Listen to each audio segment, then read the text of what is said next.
I was dying when my sister ripped the oxygen tube from my face. "Stop faking it," Hannah hissed, her fingernails scratching my cheek as she yanked. "You just want pity." The air vanished. My chest caved inward like crumpled paper. I clawed at nothing, my throat producing sounds I'd never heard before, wet, desperate gasps that bounced off the hospital walls while black spots devoured my vision. My parents stood 5 feet away. My mother sighed. My father checked his watch. I reached toward them with a trembling hand, begging without words. "Help me. Please. I'm your daughter, too." Hannah crossed her arms. "See, drama queen. As always." What none of them realized, what would shatter everything they believed about our family, was that someone stood frozen in the doorway behind them, someone who had watched the whole thing. And 2 weeks later, at our grandfather's will reading, that man would walk up to my sister, place his hand on her shoulder, and speak 6 words that destroyed her entire world. "Have you ever been invisible to the people who should have loved you most?" My name is April Warren. I'm 35 years old, a healthcare consultant who helps struggling hospitals find their footing again. I built my career in Phoenix, Arizona, 600 miles from the family, who never noticed I was gone, and I chose that distance on purpose.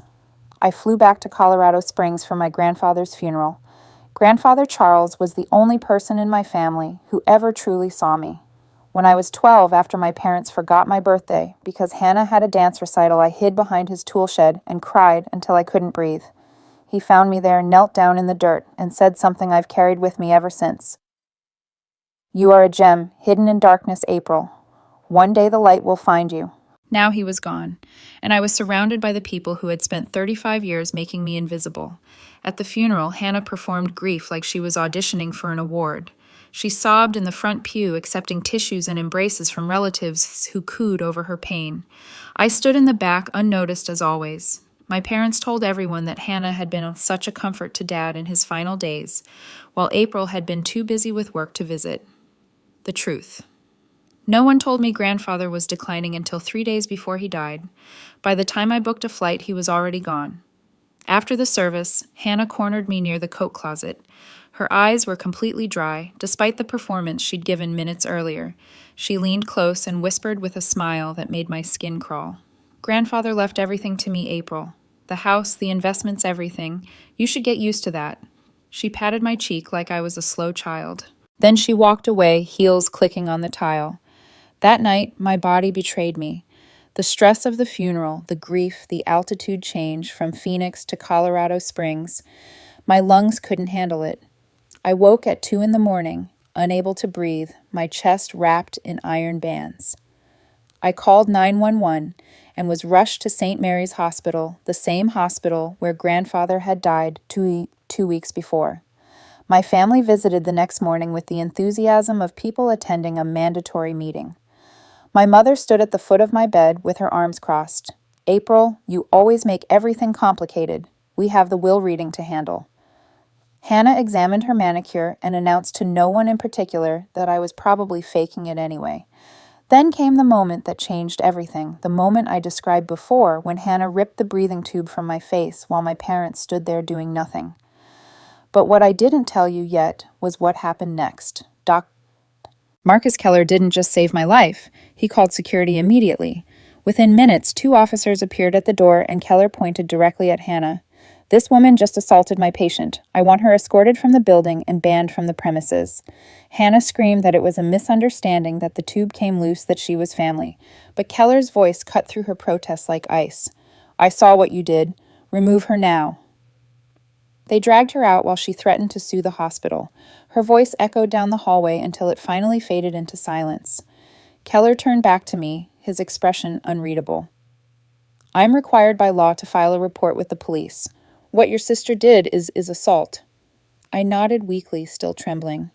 He paused at the door, and something in his eyes made my heart stop. "Miss Warren, this isn't the first time I've seen something like this in your family.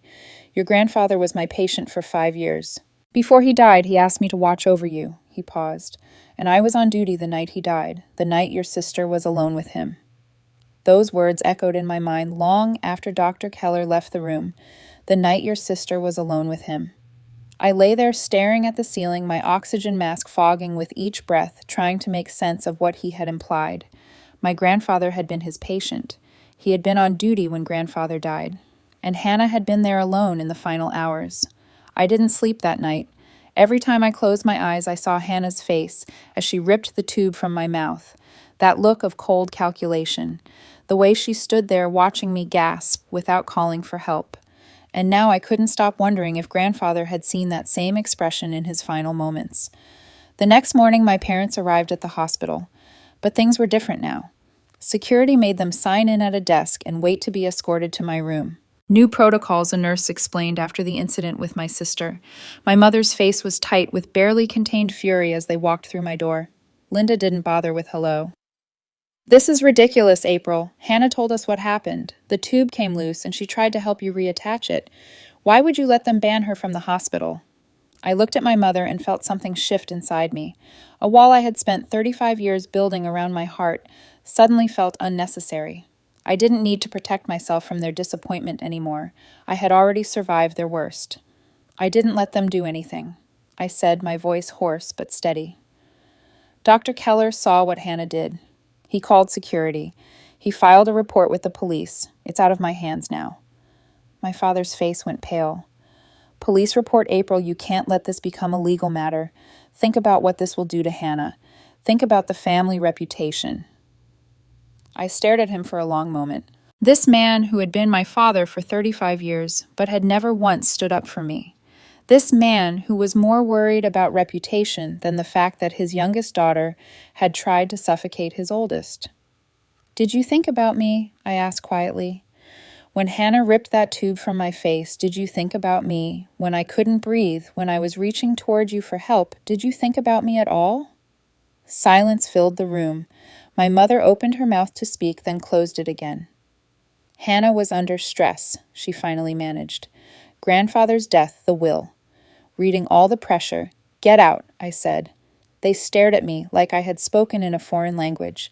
In 35 years, I had never once told them to leave. I had never raised my voice, never pushed back, never done anything except accept whatever scraps of attention they occasionally threw my way. "Get out of my room," I repeated. "I need to rest." They left without another word. And for the first time in my life, I didn't feel guilty for standing up for myself.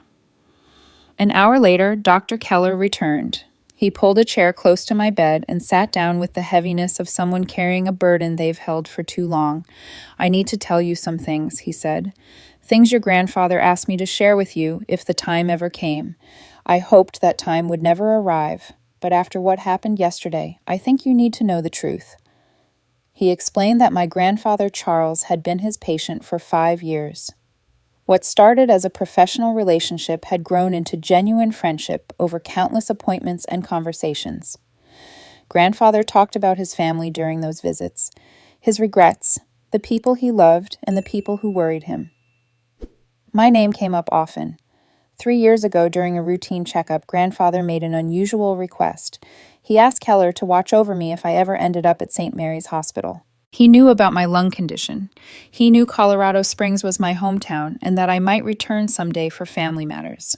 Keller repeated my grandfather's exact words, and they hit me like a physical blow.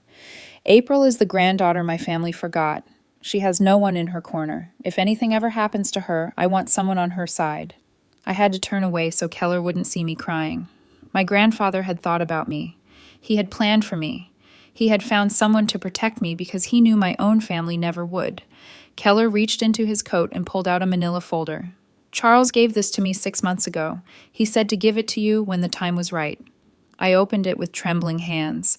Inside were newspaper clippings, printed articles, pages torn from industry magazines. All of them were about me. One article described how my consulting work had helped Phoenix Memorial Hospital avoid bankruptcy. Another featured an interview where I discussed strategies for struggling medical centers. There were dozens of pieces spanning nearly 10 years of my career, but it was the handwriting in the margins that broke me completely. In my grandfather's familiar script, he had written notes next to almost every article. "My granddaughter did this. So proud of her. She built this life completely on her own." I sobbed like I hadn't sobbed since I was 12 years old, hiding behind his tool shed. For 35 years, I believed I was invisible to everyone in my family, but grandfather had been watching all along. He had collected proof of my accomplishments like precious treasures. He had seen me when no one else bothered to look. Keller gave me time to compose myself before continuing. His expression grew heavier. "There's more you need to know," he said. "Charles confided in me about Hannah as well. 2 years ago, Hannah had made some terrible financial decisions.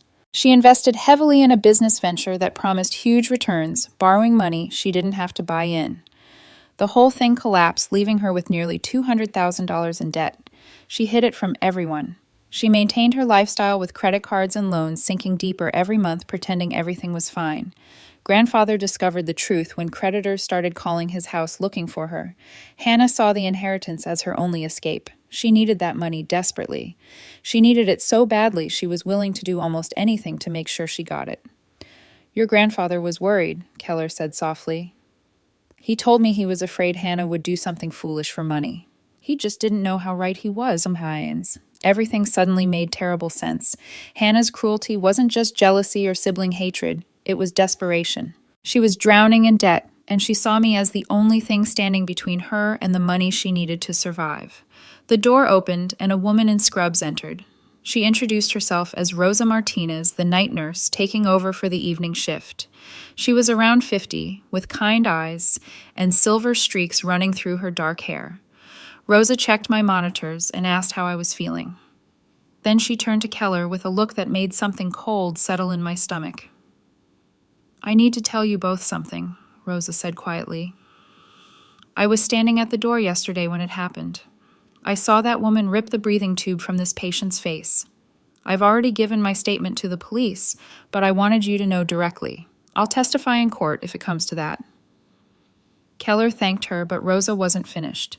She hesitated, then looked at me with an expression that made my heart start pounding. "I've worked at this hospital for over 20 years, she said. "I remember patients and their families. I remember your grandfather. I was on duty the night he passed away." The room seemed to shrink around me. "That night," Rosa continued, her voice dropping lower, "your sister came to visit him, late around 11 o'clock. She insisted on staying with him alone.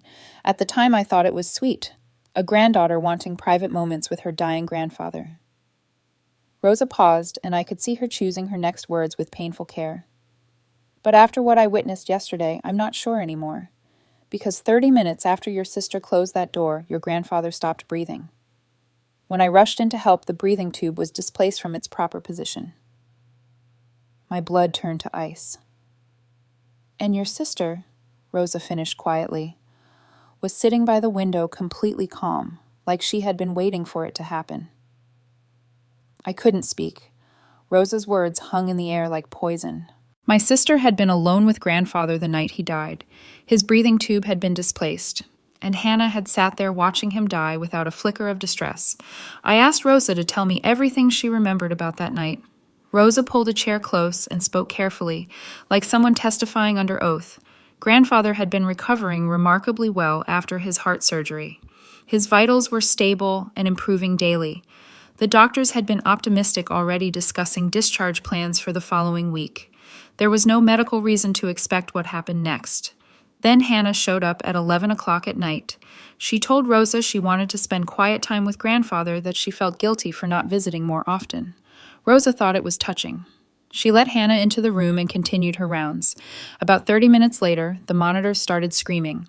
Rosa rushed back to find grandfather had stopped breathing. She called the emergency code immediately, but it was already too late. Charles Warren was pronounced dead at 11:47 p.m. What haunted Rosa wasn't the death itself. Elderly patients decline unexpectedly sometimes. What haunted her was Hannah's reaction. Most family members fall apart when they witness something like that.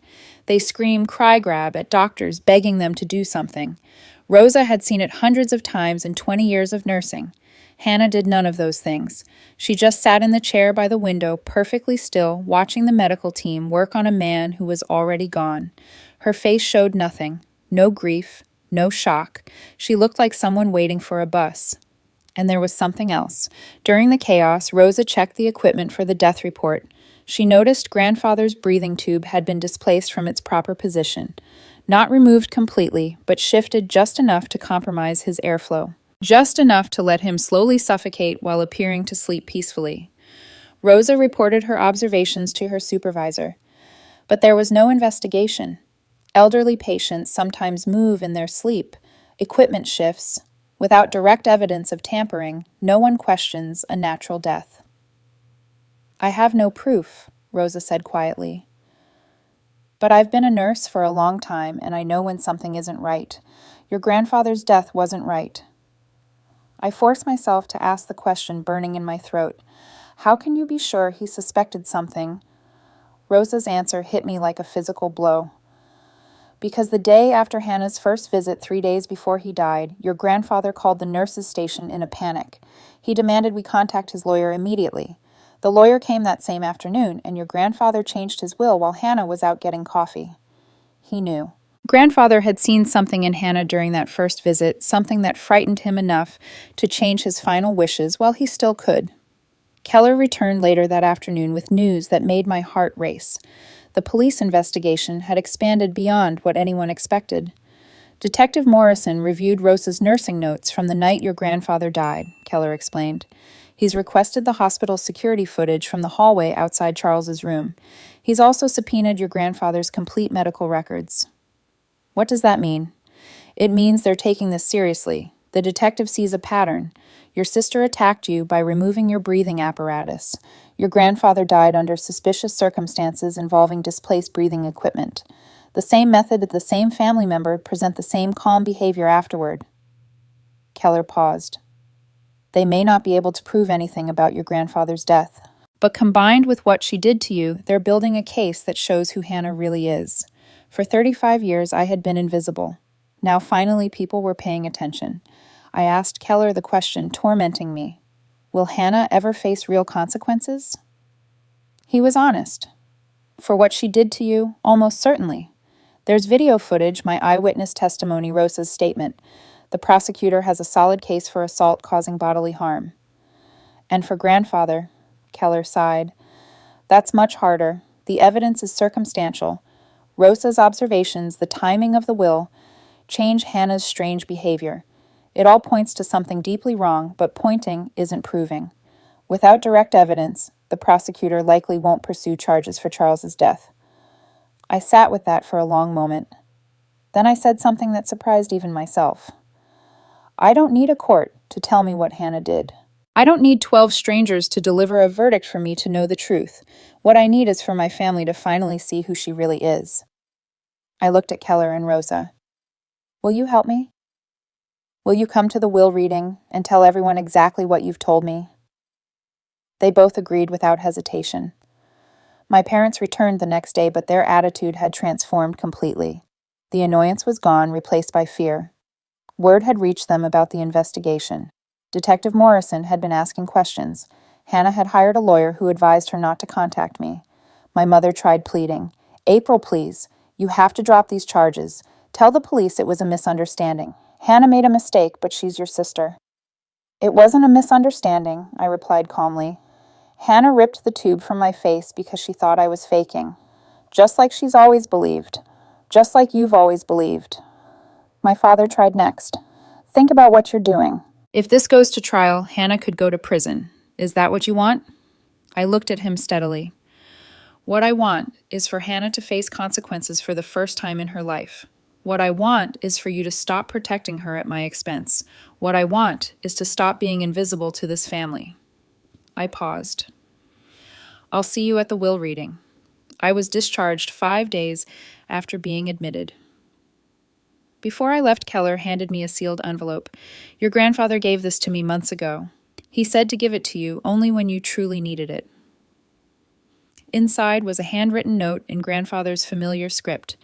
My dearest April, if you're reading this, the day I feared has finally arrived. I'm sorry I couldn't protect you while I was alive. I was old and afraid to confront my own children about how they treated you. But I saw everything. I saw how they made you invisible. I saw how Hannah's cruelty grew. And I saw who you became despite all of it. You are the only one in this family with a kind heart. Don't let them steal that from you. At the will. Reading the truth will come out. Trust Dr. Keller. Trust yourself. The light is about to find you. Your grandfather who loves you. Charles. I read those words 3 times, feeling his love reach across the divide of death. He had known what was coming. He had prepared for this moment, and he had made sure I wouldn't face it alone. The will reading was scheduled for 10 in the morning at Thomas Reed's law office downtown. When I arrived, my parents and Hannah were already seated inside. Hannah looked thinner than I'd ever seen her, pale and drawn from the stress of the investigation. She refused to meet my eyes. The door opened and I walked in, but I wasn't alone. Behind me stood Dr. Marcus Keller, nurse Rosa Martinez, and a man in a gray suit with a detective's badge clipped to his belt. Hannah's face turned white as bone. Hannah's eyes darted between the detective's badge and my face, trying to calculate how everything had gone so wrong so quickly. Her lawyer leaned over and whispered something urgent in her ear. She clamped her mouth shut, but I could see her hands trembling in her lap. Lawyer Thomas Reed stood at the head of the conference table. He was a tall man with silver hair and reading glasses perched on his nose, and he carried himself with the gravity of someone who had witnessed many family secrets over 40 years of practice. Grandfather had trusted him completely, and now I understood why. Hannah found her voice first. Why are these strangers here? This is family business. And why is there a police officer in the room? Reed responded calmly without looking up from his papers. Dr. Keller and Nurse Martinez are here at Charles's specific request. He left written instructions for their presence at this gathering. Detective Morrison is here in his official capacity, observing on behalf of an ongoing criminal investigation. Hannah's lawyer whispered something else. She fell silent, but her whole body was rigid with barely contained panic. Reed began speaking in a formal tone. Charles Warren was very specific about how this gathering should proceed. He wanted all family members present. He wanted witnesses, and he wanted certain truths to come to light before the distribution of his estate was finalized. He opened the first document and began reading. The main house, valued at approximately $800,000, would be divided equally among 3 parties: Linda Warren, Richard Warren, and April Warren. Hannah's name was completely absent. She leaped to her feet so fast her chair scraped against the floor. There must be a mistake. Grandfather promised me the house he told me I would be taken care of. He said I was his favorite. Reed looked at her over his reading glasses with an expression of patient disappointment. Please sit down, Miss Warren. There is considerably more to come. Hannah's lawyer grabbed her arm and pulled her back into her seat. Her confidence was cracking, now visible fractures spreading across her composure like ice breaking under pressure. Reed turned to Dr. Keller. Charles requested that you speak at this point in the proceedings. Keller stood and addressed the room in his steady, measured voice. He explained his 5-year relationship with my grandfather, the genuine friendship that had developed during years of medical appointments. The request grandfather made 3 years ago to watch over me if I ever needed care at St. Mary's Hospital. Then Keller described what he witnessed in my hospital room, how he walked in to find Hannah standing over my bed, how I was choking, gasping, my face turning blue, how my oxygen tube had been ripped away, how Hannah made no move to help me, no move to call for assistance. I have been practicing medicine for 23 years, Keller said, his voice carrying clearly through the silent room. I have seen accidents. I have seen panic. What I saw in that hospital room was neither. What I saw was deliberate. Rosa stood next. Her voice was softer, but equally steady. She confirmed that she had witnessed the assault from the doorway. She described Hannah's calm demeanor, her complete lack of concern, while her sister choked and gasped for air just feet away. Then Rosa added the information that made my mother gasp out loud. She described the night grandfather died. The late-night visit at 11 o'clock, the closed door and drawn curtains, the displaced breathing tube she discovered during the emergency response. Hannah's unnatural calm when the code team arrived to find a man already dead. Hannah screamed across the table, "They're lying! This is a conspiracy." April paid them to destroy me because she's jealous. She's always been jealous. Detective Morrison spoke for the first time, his voice flat and official. Miss Warren, I would strongly advise you to remain calm. Anything you say in this room can and will be used in the ongoing investigation. Reed produced additional evidence from his folder. Hallway camera footage from the hospital, showing Hannah entering my room and Keller rushing in 12 minutes later. Nursing notes documenting my vital signs before and after the incident. A formal incident report filed by hospital security detailing my sister's removal from the premises. The room fell into heavy silence. Nobody moved. Nobody breathed. Then Keller stood again. He didn't speak immediately. Instead, he walked slowly around the conference table, his footsteps the only sound in the room, each step deliberate, each step bringing him closer to Hannah. He stopped directly behind her chair. Everyone held their breath. Even Hannah seemed frozen, afraid to turn around. Keller placed his hand on the back of her chair and leaned down. When he spoke, his voice was quiet, but every word carried to every corner of that silent room. "I saw what you did, Hannah."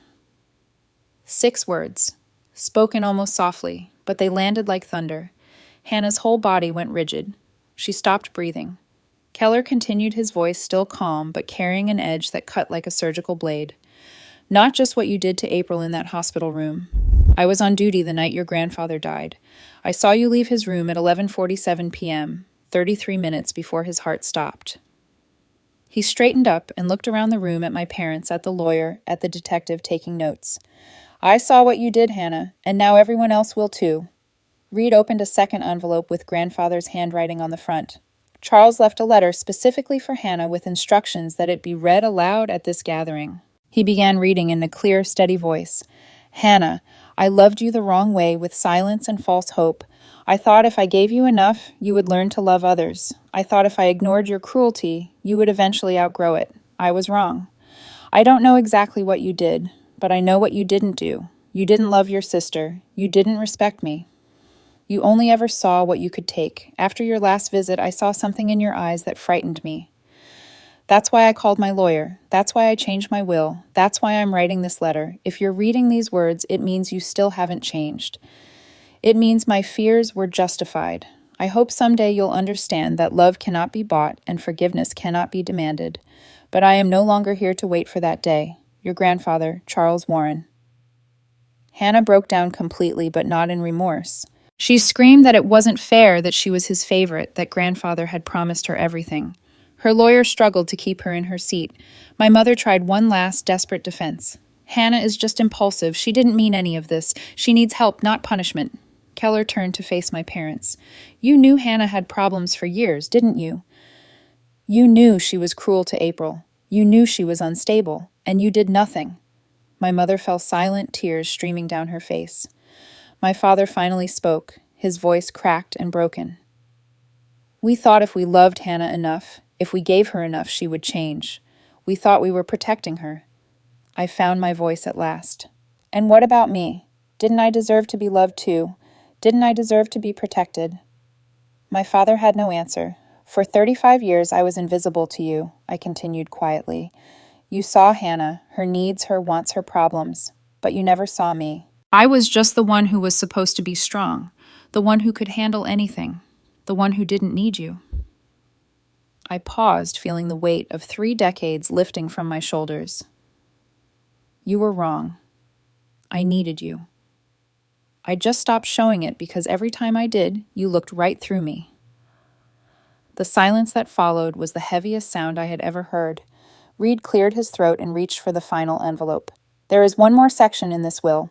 Charles reserved this portion specifically for April." He broke the seal and unfolded the document. "To my granddaughter April Warren, I leave." He read the details aloud. The entire room went completely silent. Even Hannah stopped crying. Reed read the details aloud, and with each word I felt something shift inside my chest. Grandfather had left me a house in Scottsdale, Arizona, valued at $400,000. He had purchased it secretly 2 years ago, specifically for me. In his notes, he had written, "A place where April can breathe freely, both literally and figuratively. The desert air will be kind to her lungs, and the distance will be kind to her heart." He had also established a healthcare trust fund of $150,000, designated specifically for my ongoing medical treatment. His note said simply, "So she never has to worry about affording the care she needs." And finally, he left me his complete rare book collection, the same worn volumes we had read together when I was a child, escaping into stories during summer afternoons while my parents fussed over Hannah. "These books saved me when I was young," he wrote. "I hope they saved you too." Reed handed me a personal letter separate from what had been read to the family. I opened it with trembling hands and read silently, while the room waited in stunned silence. My dearest April, you are the gem hidden in darkness that I spoke of so many years ago. I watched you grow into an extraordinary woman, despite everything working against you, and my heart swelled with pride at every achievement you earned through sheer determination. I'm sorry I didn't protect you sooner. I was old and afraid to confront my own children. I told myself keeping the peace was more important than speaking the truth. I was wrong. But through this will I want you to finally know what I should have said out loud every single day. I always saw you, April. I was always proud of you. You were never invisible to me. Live for yourself now, not for anyone's approval, not for anyone's permission. The light has found you at last. Step into it and never look back. Forever and always your grandfather who adores you. I cried, but these were tears of release, not pain. For 35 years I had waited to hear these words. Now I held them in my hands, proof that I had mattered to someone all along. Detective Morrison stood and addressed the room in his official voice. I need to inform everyone that based on the evidence gathered, the district attorney has decided to move forward with formal charges against Hannah Warren. She is being charged with assault causing bodily harm for the attack on her sister. Additionally, the investigation into the death of Charles Warren has been reopened. While there is insufficient evidence for murder charges at this time, Miss Warren will be questioned under oath about her actions on the night of his death. Hannah turned to me with wild, desperate eyes. April, please. You can stop this. Tell them you don't want to press charges. Tell them it was an accident. We're sisters. Blood is supposed to mean something. I looked at her, really looked at her, for perhaps the last time in my life. I saw the girl who had stolen every scrap of our parents' attention, the teenager who had mocked my illness at every opportunity, the woman who had ripped the oxygen from my face and watched me choke without lifting a finger to help. For 35 years you treated me like I didn't exist, I said, my voice steady. You mocked my illness. You took everything our parents had to give and demanded more, and when grandfather lay dying, you were there alone with him. I stood up from my chair. I don't know exactly what you did that night. Maybe no one will ever know for certain, but I know who you are, Hannah. And I know that if I stop these charges, if I protect you one more time, you'll do this to someone else. I walked toward the door, then paused and turned back. I won't sue you for what you did to me. I refuse to spend another day of my life carrying resentment toward you. But I won't stop the police either. The justice system will decide what happens next. And Hannah, from this day forward, you are no longer my sister. I don't wish you harm. I just wish you gone from my life. My parents sat frozen, their world collapsing around them. My mother tried one more time, her voice cracking. April, please. We're still your parents. We made mistakes, but we love you. I turned to face them. Do you? Or do you love the idea of me, the strong one, the independent one, the one who never needed anything from you? I walked back to stand in front of them. Here's what's going to happen. I'm moving to Scottsdale, to the house grandfather bought for me. I won't cut you off completely, not yet. But I need time. Years, maybe. And during that time, if you want any relationship with me at all, you will prove it by calling me first, by asking about my life and actually listening, by acknowledging that you failed me without making excuses, and by letting Hannah face the consequences of what she's done. If you try to protect her again, I will know nothing has changed, and you will never hear from me again. 3 months later, I stood on the back patio of my new home, watching the sunset paint the desert in shades of orange and gold. The Scottsdale air was dry and warm, perfect for my lungs. I could breathe here in ways I never could in Colorado. I had started writing, pages and pages about my journey, the childhood memories, the years of invisibility, the attack in the hospital. The will reading that changed everything. I didn't know if it would ever become a book, but the act of writing felt like releasing poison I had carried for decades. The legal proceedings moved forward without my daily involvement. Hannah's trial for assault was scheduled for next month. She couldn't make bail because her debt left her with no assets, and our parents had already drained their savings trying to help her. She sat in county jail awaiting trial. The investigation into grandfather's death remained open. There wasn't enough evidence for charges, and I had made peace with that. I knew the truth. Hannah knew that I knew. That knowledge would follow her forever. My parents had called 3 times. The conversations were short and awkward, but they were trying. They asked about my health, my writing, my new home. They never mentioned Hannah. I wasn't sure if that was progress or avoidance, but I was willing to wait and see. I held grandfather's favorite book in my hands, a worn collection of poetry he used to read to me when I was small. I opened it to the first page and found an inscription I had forgotten about, written in his handwriting from 20 years ago. For April, my strong little girl, someday you will understand your own worth. I smiled.